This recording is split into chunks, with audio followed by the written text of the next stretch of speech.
This is a final fix for Xbox app error 0x87e00005 on Windows 11, because this error stops Game Pass games from installing, updating, or launching and completely ruins your gaming time.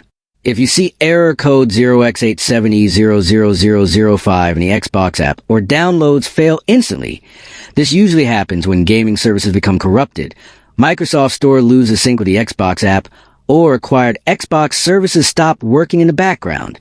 Windows updates, VPNs, broken store cache, or account sync issues can also trigger this error without warning. Many fixes online are long, confusing, and don't work. On Rexist, I focus on simple and proven fixes, and today I'm sharing the real method that fixes Xbox app error 0x87e00005 fast. This method works by fully resetting gaming services and reconnecting the Xbox app with Microsoft Store instead of changing random settings. You don't need advanced commands, risky tools, or reinstalling Windows. Just one smart fix that works on most Windows 11 PCs. After this, Game Pass download work normally, games install without errors, and the Xbox app works again.